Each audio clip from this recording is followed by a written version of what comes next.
course, he was a part of the that little show that happened last night in Las Vegas as well. Yeah, the show did pretty well, I heard. Yeah, I mean, we drew a little bit more today. Let's get the official introduction. Introducing first, your challenger from the Andromeda Galaxy, the galaxy's greatest alien, Cris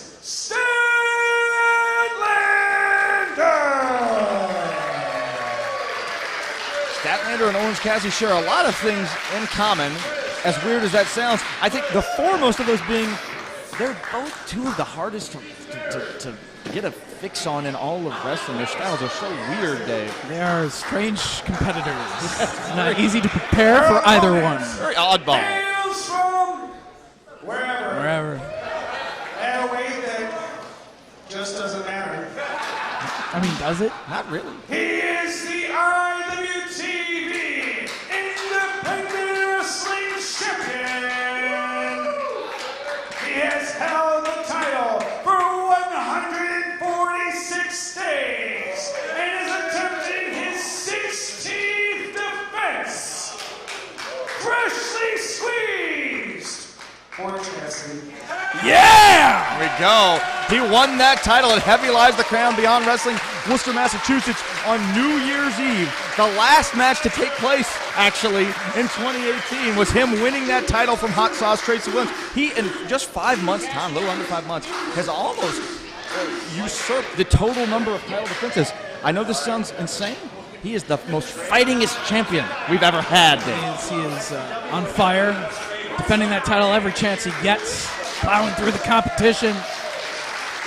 There's Bryce Remsburg holds the championship up high. Your main event here at the Midwest Mixtape.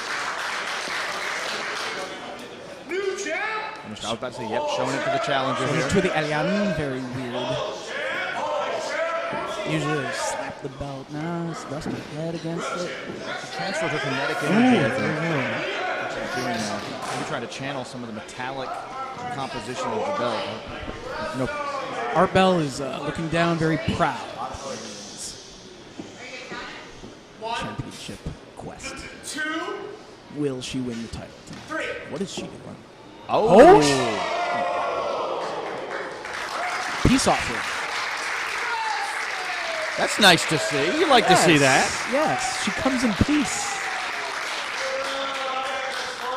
Kind of a symbolic opening to this contest here. I was not expecting. Well, didn't make it over the top rope there. Almost. Got some height on it. Almost as much height as Frank the Clown got when he threw that. And that one, it came close. I mean, doesn't really matter if it loses or not. Bryce can. Elbow pads applied. Yeah, he slid that one on pretty effectively, actually. And, all right, we're ready then. Opening bell. Here we go. Nice, really tight, compact pre-match there. Yes. Always like to see that. In a championship bout, they're getting right to it. With the sunglasses on, that's going to be interesting to monitor that. That's always a sticking point in an Orange Cassidy bout. Oh, she's made some sort of connection with Orange Cassidy. It's like watching Ray Apollo and Matt Bourne. It's exactly the same. I was just thinking that. It's like looking into a movie. It's not like looking at Eric Friedel, Mr. Pilot Donkeys, best throughout the Midwest. Just because you got one made doesn't make you a doink. Into the pockets! Go the hand. Oh, but she doesn't have Statlander doesn't have pockets. Oh, she doesn't know what to do except roll him up! Oh, quick cover. Only 2. Cassidy trying to win the psychological battle early. Oh, he sat on it. He almost stole one. Shoulder tackle from Cris Statlander. Did the glasses come? The glasses came off. They did, but his hands are still in the pockets. More fair play. Like to see that. Good show of sportswomanship, sports alienship, whatever. I mean, step over, to the floor. Hitting the ropes is overrated. Wrestling, he can take his time. He's the main event. He calls the shots. You know, the champion dictates the pace of a matchup, and Orange Cassidy knows this. But Statlander out to the floor.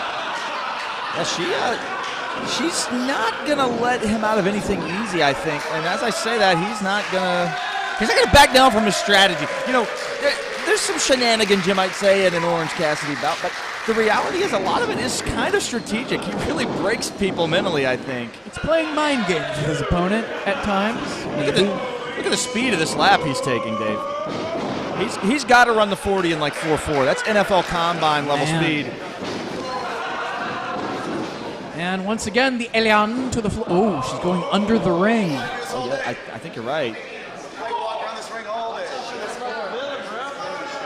Cassidy is. Bryce doesn't know where she went, I don't think. I don't know if Orange Cassidy realized that she went underneath the ring. He may not care, to be honest. Well, it's true. He's gotten through this many title defenses thus far, maybe taking it a little bit easy tonight. Hopefully he does not underestimate Cris Statlander. You got to be careful with Cassidy because if he crawls under the ring after, he almost assuredly will fall asleep. That'll be the end of the match. And there she is right behind him. Oh! A bit of a wet willy. Bringing him back inside. The hand's still in the pockets, though. Ducks the clothesline. Off the ropes he comes. Hip toss. Hand still in the pockets. Back on his feet. Arm drag. Hand still in the pockets. She sweeps the legs. He kicks out. He sweeps her legs. Hand still in the pockets. Cover.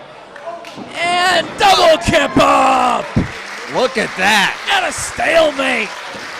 Ricochet and Will Ospreay, your heart out. Roll up. Hands came out of the pockets for that one, but only two. Smart had a good cradle there. Power slam from Statlander. Once again. Only two. Very, very close. Quick pace all of a sudden. It was odd that we had that lethargy that we often see out of Orange Cassidy in the early stages, and all of a sudden just that explosion of energy all at once. He knows when it's time to bring it to his opponent. The championship is at stake. He's really covering up. He's really covering up, yeah. Great effect there. Like a prize boxer. Elian is confused. Trying to do some damage, but this may be a rope-a-dope strategy, actually. could be. Oh, went for that big boot in the corner, but nobody home. Dragon screw! Right across the second rope. God, it whiplashed too, right on the knee there. Those ropes are for steel cables, folks. Yes. Not giant rubber bands, contrary to popular belief. To the top rope. But Statlander drives him into the corner. And a spine buster. Two.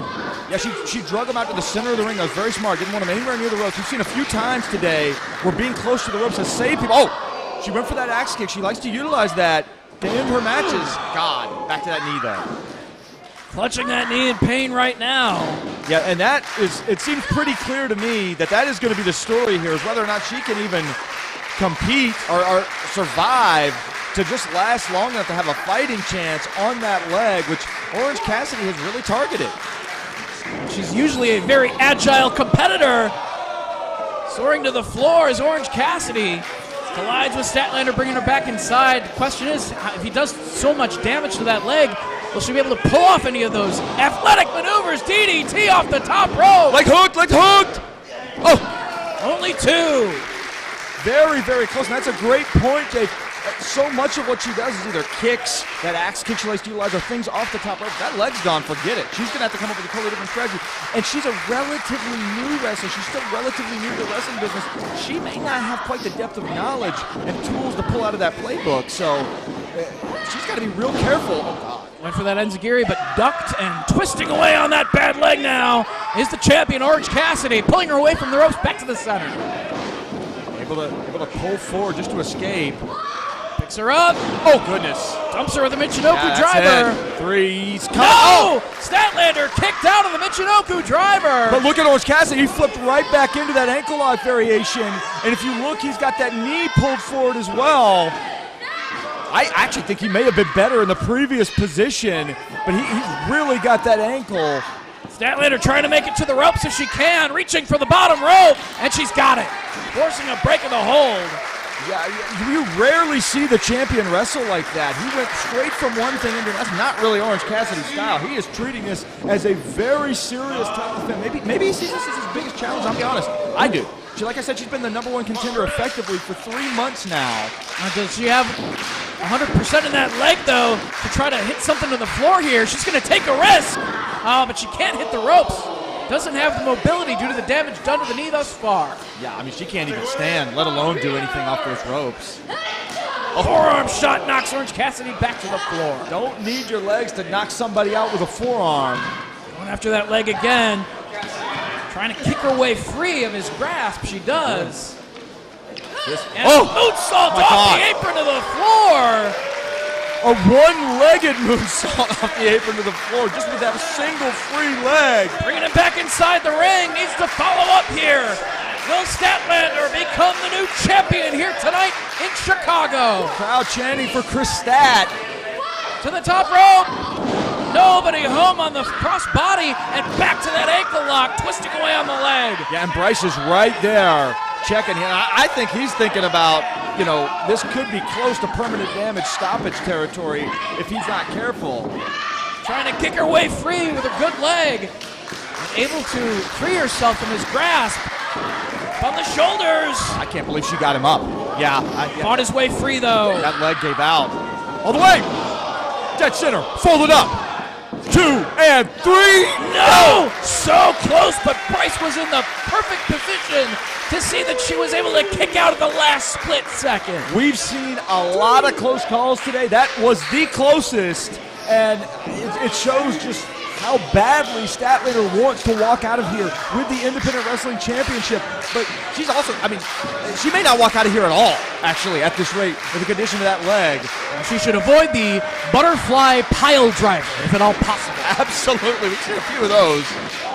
Shot right there from Orange Cassidy takes Statlander off her feet. Just love that bottle of orange juice on the canvas in the middle of the ring. That's interesting. It is dead center. And she's got him up this time. Holds on to the wrists. Walk into the center of the ring. Trying to work out the kinks in that leg. Dumps him. Chest and face first to the canvas off the ropes. Go for that axe kick. She gets it. She got it. Dead center. 2, 3. Ooh, so close. But he got his shoulder up.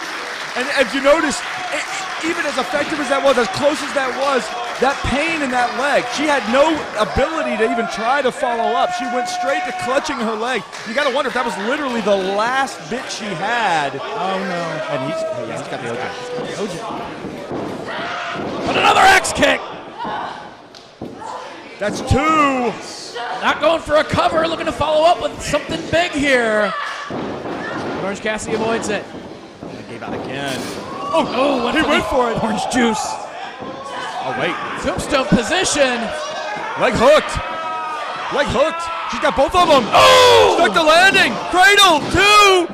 She got him. We've got a new Independent Wrestling Champion in Cris Statlander. Oh, my God.